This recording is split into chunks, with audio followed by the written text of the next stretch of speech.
ನಮಸ್ತೆ ಕರುನಾಡಿಗೆ welcome back to YouTube channel Karunadu first ಸಮಾಚಾರ. ಇವತ್ತಿನ ವಿಡಿಯೋದಲ್ಲಿ ನಾನು ರೈತರಿಗೆ ಒಂದು ಗುಡ್ ನ್ಯೂಸ್ ಇದೆ. ಹೌದು, ಆ ಗುಡ್ ನ್ಯೂಸ್ ಏನೆಂದು ಹೇಳಲು ಇಷ್ಟಪಡುತ್ತೇನೆ. ಶೇಕಡ 90ರಷ್ಟು ರೈತರಿಗೆ ಸಬ್ಸಿಡಿಯಲ್ಲಿ ಮಿನಿ ಟ್ರ್ಯಾಕ್ಟರ್ ಮತ್ತು ಟಿಲ್ಲರ್ ಇತರೆ ಉಪಯೋಗಕ್ಕೆ ಬರುವಂತಹ ಯಂತ್ರಗಳ ಖರೀದಿಗೆ ಅರ್ಜಿಯನ್ನು ಆಹ್ವಾನಿಸಲಾಗಿದೆ. ಹೌದು, ನೀವು ಕೇಳುತ್ತಿರುವುದು ನಿಜ. ರೈತರಿಗೋಸ್ಕರ ಕೃಷಿ ಇಲಾಖೆ ಕಡೆಯಿಂದ 2024 ಮತ್ತು 25ನೇ ಸಾಲಿನಲ್ಲಿ ಸಹಾಯಧನ ಯೋಜನೆಯಡಿ ಮಿನಿ ಟ್ರ್ಯಾಕ್ಟರ್ ಮತ್ತು ಟಿಲ್ಲರ್ ಪವರ್ ಮೀಡಿಯರ್ ಸೇರಿದಂತೆ ಇತರ ರೈತರಿಗೆ ಉಪಯೋಗವಾಗುವಂಥ ಯಂತ್ರೋಪಕರಣಗಳನ್ನು ಖರೀದಿಸಲು ಸಬ್ಸಿಡಿ ದರದಲ್ಲಿ ಈಗ ಸಹಾಯಧನ ಸೌಲಭ್ಯಕ್ಕಾಗಿ ಅರ್ಜಿಯನ್ನು ಆಹ್ವಾನಿಸಲಾಗಿದೆ. ಕೃಷಿ ಸಂಸ್ಕರಣಾ, ಕೃಷಿ ಯಂತ್ರೀಕರಣ ಯೋಜನೆಯಡಿ ಸಾಮಾನ್ಯ ವರ್ಗದ ಜನರಿಗೆ ಶೇಕಡ 50ರವರೆಗೆ ಹಾಗೂ ಪರಿಶಿಷ್ಟ ಜಾತಿ ಮತ್ತು ಪರಿಶಿಷ್ಟ ವರ್ಗದ ಪಂಗಡದ ಜನರಿಗೆ ಶೇಕಡ 90ರವರೆಗೆ ಸಹಾಯಧನ ನೀಡಲು ಈಗಾಗಲೇ ಅರ್ಜಿಯನ್ನು ಆಹ್ವಾನಿಸಲಾಗಿದೆ.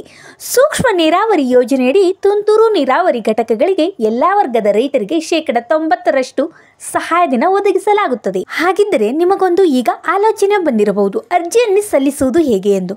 ಹೌದು, ಅರ್ಜಿ ಸಲ್ಲಿಸುವುದು ಹೇಗೆಂದರೆ ಆಸಕ್ತ ಉಳ್ಳಂತಹ ರೈತರು ಅರ್ಜಿಗಳನ್ನು ಸಂಬಂಧಪಟ್ಟಂತಹ ನಿಮ್ಮ ವ್ಯಾಪ್ತಿಗೆ ಬರುವಂತಹ ರೈತ ಸಂಪರ್ಕ ಕೇಂದ್ರಗಳಿಗೆ ಈಗಲೇ ಭೇಟಿ ನೀಡಿ ಮತ್ತು ಅಲ್ಲಿ ಅರ್ಜಿಯನ್ನು ಪಡೆದು ಸಬ್ಸಿಡಿ ದರದಲ್ಲಿ ಯಂತ್ರಗಳನ್ನು ಖರೀದಿಸಲು ಅರ್ಜಿಯನ್ನು ಸಲ್ಲಿಸಿದರೆ ಅಲ್ಲಿ ನಿಮ್ಮ ಹೆಸರು ನೋಂದಾಯಿಸಿಕೊಳ್ಳಲಾಗುತ್ತದೆ. ಮತ್ತು ಈ ಅರ್ಜಿಯನ್ನು ಸಲ್ಲಿಸಲು ನಿಮಗೆ ಕೆಲವು ದಾಖಲಾತಿಗಳು ಕಡ್ಡಾಯವಾಗಿ ಬೇಕೇ ಬೇಕು.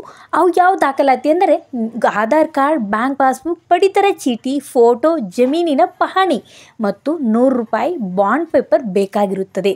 ಮತ್ತು ಹೆಚ್ಚಿನ ಮಾಹಿತಿಗಾಗಿ ಹತ್ತಿರದ ರೈತ ಸಂಪರ್ಕ ಕೇಂದ್ರ ಅಥವಾ ಸಹಾಯವಾಣಿ ಕೃಷಿ ನಿರ್ದೇಶಕರ ಕಚೇರಿಗೆ ಸಂಪರ್ಕಿಸಬಹುದು ಎಂಬುದಾಗಿ ಕೃಷಿ ಇಲಾಖೆಯಿಂದ ಪ್ರಕಟಣೆಯೊಂದು ಈಗ ಬಂದಿದೆ.